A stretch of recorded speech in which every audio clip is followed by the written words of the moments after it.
If you remember the way the Congress party, the UPA, divided the two undivided Andhra Pradesh into AP and Telangana, it was done the partition of AP and Telangana was done in a worse fashion than the British did the partition of India and Pakistan. This is the kind of legacy they have, Adhyaksha. ఈ రోజు bill గురించి మాట్లాడే ముందు ఒక Telangana ఆడబిడ్డగా BJP MP Tejaswi సూర్య తెలంగాణ ఆవిర్భావం గురించి India Pakistan విభజన లాగా జరిగింది, ఘోరంగా జరిగిందని అనడము చాలా అసందర్భపు అవివేకపు మాటలు అధ్యక్ష. ఎందుకంటే తెలంగాణ ఆత్మ ఏంటి, తెలంగాణ ఆత్మగౌరవం ఏంటి, తెలంగాణ బలిదానాలు ఏంటి అనేది మాకు తెలుసు. ఎన్నో ఏళ్ల కల తర్వాతనే మాకు తెలంగాణ వచ్చింది. అది కూడా అప్పటి కాంగ్రెస్ ప్రభుత్వం సోనియమ్మ తనకి రాజకీయ లాభం జరగకుండా నష్టం జరుగుతుందని తెలిసి కూడా మాకు తెలంగాణని ఇచ్చినారు. ఎందుకంటే ఆమె తెలంగాణ వారి మనోభావాల్ని లెక్క చేసింది కాబట్టి, వాటికి అత్యంత విలువనిచ్చింది కాబట్టి.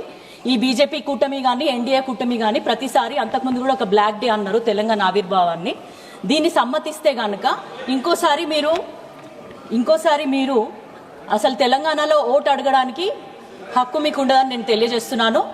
కాబట్టి బీజేపీ వాళ్ళు బేషరతుగా క్షమాపణ చెప్పాలని నేను డిమాండ్ చేస్తున్నాను అధ్యక్ష.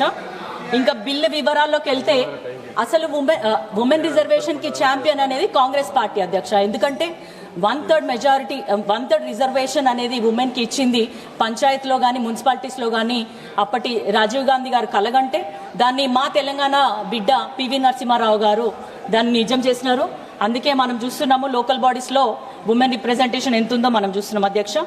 ఈ బిల్లు 2023లో ఆల్రెడీ వచ్చింది. మరి అప్పుడు ఎందుకు 24లో ఎందుకు దాన్ని ఇంప్లిమెంట్ చేసి మహిళలకి 33% ఇవ్వలేదో మన ప్రధానమంత్రి గారు సమాధానం చెప్పాలి అధ్యక్ష. ఇంకొక మాట ఏంటంటే ఈరోజు గౌరవ హోంశాఖ మంత్రి అమిత్ షా గారు దక్షిణాదిలో పెరుగుతున్న సీట్ల సంఖ్య చెప్పినారు కానీ మరి ఉత్తరాదిలో పెరగబోతున్న సీట్ల గురించి ఏమాత్రం చెప్పలేదు. ఇప్పుడు ఈ లెక్కను చూసుకుంటే దక్షిణాదిలో 66 అయితే ఉత్తరాదిలో 270 అధ్యక్ష. దక్షిణాది రాష్ట్రాలు 30% జీడిపిని ఇస్తున్నాయి. అదే కాకుండా మన కేంద్ర ప్రభుత్వం చెప్పినటువంటి ఫ్యామిలీ ప్లానింగ్ కానీ మిగతా అన్ని కూడా తూచా తప్పకుండా పాటించింది కాబట్టి అక్కడ ఇప్పుడు జనాభా చాలా తక్కువ ఉంది. ఆ జనాభా ప్రాతిపదికన ఇప్పుడు సీట్లు ఇస్తే దక్షిణాది రాష్ట్రాలు చాలా అన్యాయంకి గురవుతాయి అధ్యక్ష. ఇది ఏంటంటే మంచిగా ఉన్నందుకు మాకు జరుగుతున్న నష్టమాన్ని నేను మిమ్మల్ని అడుగుతున్నాను. 2023లో చట్టసభల్లో పార్లమెంట్ లో పాస్ అయిన ఈ మహిళా రిజర్వేషన్ ఫస్ట్ 2026 సెన్సెస్, తర్వాత డీలిమిటేషన్, తర్వాత మహిళా రిజర్వేషన్ అన్నారు. ఇప్పుడు అదంతా తిరగదోడి యూటర్న్ తీసుకొని ఓన్లీ ఆదరబాదరగా రాజ్యాంగ సవరణ చేస్తూ ఈ రిజర్వేషన్ తీసుకురావడానికి ట్రై చేస్తున్నారు. అయితే దాంట్లో పార్లమెంట్ సూచించే సెన్సెస్ మాత్రమే తీసుకుంటున్నారు అని చెప్తున్నారు. కొత్త సెన్సెస్ ప్రకారం మాత్రం వెళ్ళమని అంటున్నారు అధ్యక్ష. ఇది చాలా అభ్యంతరకరం. తర్వాత తాజా జనగణన గురించి పరిగణలోకి తీసుకోపోవడం వల్ల కులగణన ఊసెత్తకుండా అసలు ఓబీసీలకి, బీసీలకి, ఎస్సీ ఎస్టీలకి, మైనారిటీ ముస్లిం మహిళలకి రాజ్యాంగ ఫలాలు రాకుండా అడ్డుకోవడానికి ప్రయత్నం చేస్తున్నారు. తర్వాత తొందరపడి ఒక కోయిల ముందే కూసిందన్నట్టు ఎలక్షన్స్ ముందే ఇది చేయడము చాలా అన్యాయం అధ్యక్ష. అదే 2029లో మళ్ళీ బీజేపీ గెలవడానికి ఇది ఒక కుతంత్రంగా, కుట్రగా మేము భావిస్తున్నాం అధ్యక్ష. ఎంత శాతం రిజర్వేషన్ మిగతా వాళ్ళకి ఇస్తారో చెప్పకుండానే ఈ బిల్లును ప్రవేశపెట్టడమో మేము ఎట్టి పరిస్థితుల్లో ఒప్పుకోము.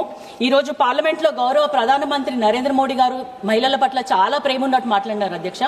మరి అదే ప్రేమ మణిపూర్లో మహిళల్ని నగ్నంగా ఊరేగించినప్పుడు ఎక్కడ పోయింది అధ్యక్ష? వాళ్ళ వైపు సభ్య సమాజం ఏమో తలదించుకుంటే నరేంద్ర మోడీ గారు కనీసం వారికి సంఘీభావం తెలపలేదు, ఆ పేరు కూడా ఎత్తలేదు అధ్యక్ష.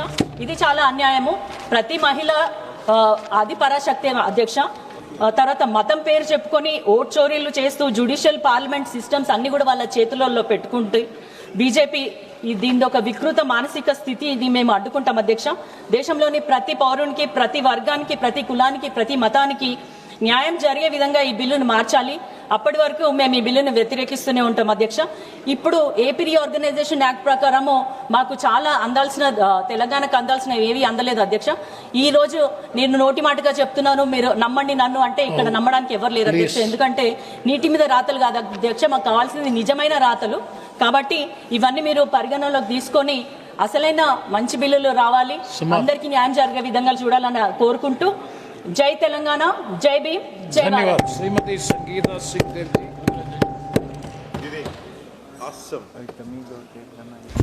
मैडम अध्यक्ष, मैडम एक मिनट अध्यक्ष जो और ఈ రోజు ఉదయం ఈ యొక్క మహిళా రిజర్వేషన్ బిల్లు మీద మాట్లాడుతూ మన బెంగళూరు పార్లమెంట్ సభ్యులైనటువంటి తేజస్వి సూర్య గారు వారు మాట్లాడింది తెలంగాణ ప్రజలను కానీ తెలంగాణ ఉద్యమాన్ని కానీ మరి చిన్నబుచ్చే విధంగానో అవమానం చేసే విధంగానో వారు మాట్లాడలేదు. ఆ రకంగా మాట్లాడితే అది ఉపసంహరించుకుంటాం. కానీ వారు మాట్లాడినటువంటి ప్రధాన ఉద్దేశం ఏంటంటే 1969లో 369 మంది విద్యార్థులను కాల్చి చంపారు కాంగ్రెస్ పార్టీ. ఆ రోజు నుంచి 2014 వరకు కూడా ఉద్యమం జరిగితే 1200 మంది, ప్రపంచంలో ఎక్కడ లేదు 1200 మంది తెలంగాణ ఉద్యమకారులు ఆత్మహత్య చేసుకోవాల్సిన పరిస్థితి, బలిదానం చేసుకోవాల్సిన పరిస్థితి కాంగ్రెస్ పార్టీ యొక్క తప్పుడు విధానం కారణంగా, కాంగ్రెస్ పార్టీ యొక్క మోసపూరిత విధానం కారణంగా తెలంగాణ ప్రజలకు అన్యాయం జరిగింది. అన్యాయం జరిగిన విషయం చెప్పడం జరిగింది.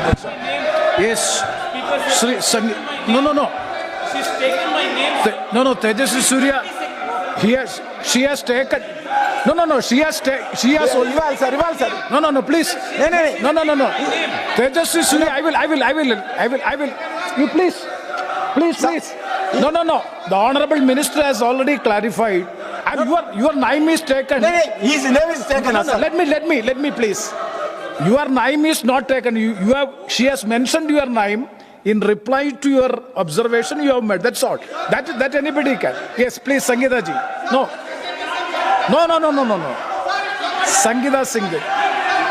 Please, sir. No, please. I will tell you. She has mentioned. No. You please. Ballu Ravi ji, आप बैठे ना. आप बैठे. Manufacturing. No.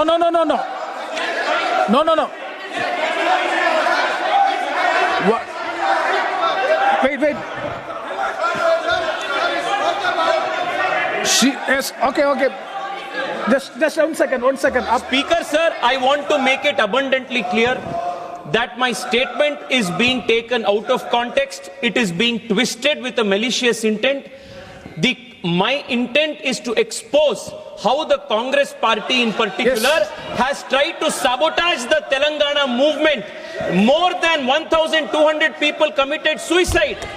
More than 300 people died by firing. This is the legacy of the Congress party, and I have absolute respect for the martyrs of the Telangana movement, and I want to pay my respects to them.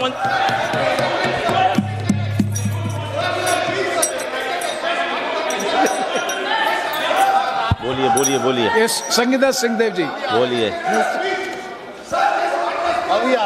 No. Dev, see.